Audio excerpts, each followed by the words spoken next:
disappointed, very disappointed when Governor Haslam said no to the Medicaid expansion, no to accepting $1 billion of our own tax money back each year starting January 1, 2014 to provide for these medical needs. Now the governor says he has a plan. He says, no, but I have a plan. But we want something in place for January 1, 2014. Yes. Yes. Why don't we do our part? Life that you intend. Forgive us for hearts that have been slow to feel another's pain, for hands that have been still when caring touch was needed. That's not where you deliver primary care.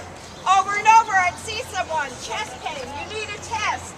They'd come in, they were weak, losing weight, you need a test. Can't pay for it, doc, I sent him out. No doctor to send him to. Young man, 46, his dad died at 54 with a heart attack. He was 46 years old, having chest pain, working full-time, minimum wage, no health insurance. He deserved health care and the tests. Yes. Prevent the heart attack. Don't put him on disability with the heart attack. We need this now, not in 2015, not in 2016. Yes. Got some chance for you, and on the back is Governor Haslam's phone call. Let's be sure and call him today and say, we want him now. And you'll see why I went into medicine and not poetry. But please, Governor Bill, show that you will. Show that you care. Expand health care. Show that you care. Expand health care. Please, Governor Bill, show that you will. Bring down millions. It means billions. Bring down millions. It means billions. We really care. We want health care. We really care. We want health care. Return tax dollars to our own hollers. Return tax dollars to our own hollers. And I want to do it one more time. Yes, sure.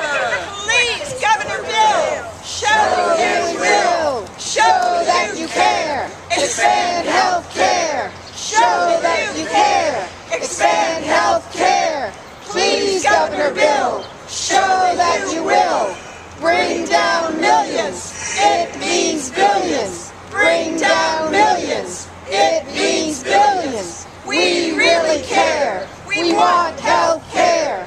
We really care. We want health care. Return tax dollars to our own hollers. Return tax dollars to our own hollers. And did you know that health care and social services is the #1 employer in the state of Tennessee? Over 12% of our jobs. And he's going to hurt that #1 employer and drive up unemployment in all the counties, urban or rural. We want it now. What's going to happen to the hospital? Lies for these kind of patients, for my patients. Because any one of us could be these patients one of those days. If we lose a job, if we lose our insurance, we're just not far removed from these patients I see. So we have a once-in-a-generation opportunity to not just help 1 or 2 people like I do, but to help hundreds of thousands of people, up to 300,000 people with what's going on now. Now, I'm not a health policy expert or an economist, but this is a unique window of opportunity that I don't want to miss out on speaking up for my patients, for advocating for people who can't advocate for themselves. I appreciate the opportunity to speak here, and I hope we can all reach an agreement that this is the best path forward to help all of us in the future, is to cover as many people as possible with health insurance. I'm 61 years old. About 7 years ago, I became serious on health insurance. Been working without health insurance. About a year ago, I finally got enough money to go to a doctor because I was having a lot of problems. And he examined me. He said, well, you need surgery. And the thing that I needed surgery was, it wasn't a major thing. It was a minor thing that thousands and thousands and thousands of people deal with. And I asked him, I said, well, what happened if I don't have surgery? What is the other treatment? He said, you don't understand, there is no other treatment. Well, what's going to happen is this. At some point in time, this condition, although with care it's not a serious thing, without care it's a very serious thing.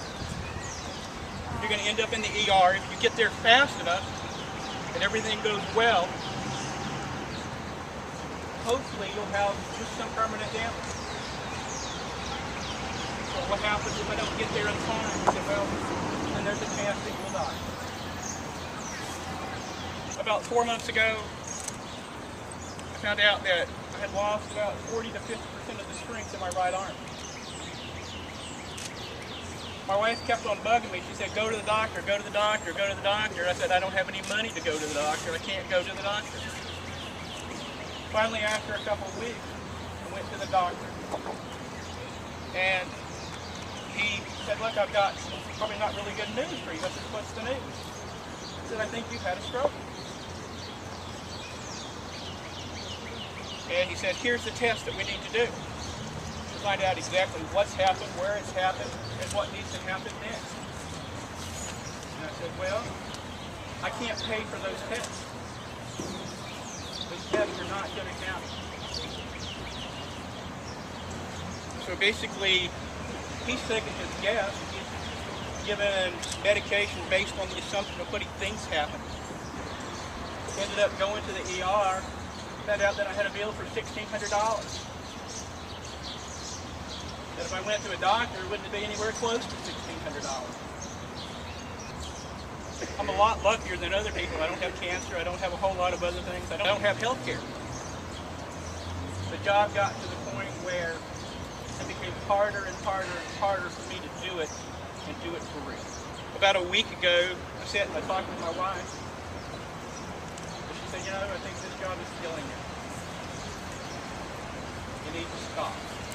The problems that I've had are preventable. Nothing. After a lot of prayer and a lot of soul searching, I ended up resigning from my job. I really hope there is a Tennessee plan because people in Tennessee certainly need a Tennessee plan. That's right.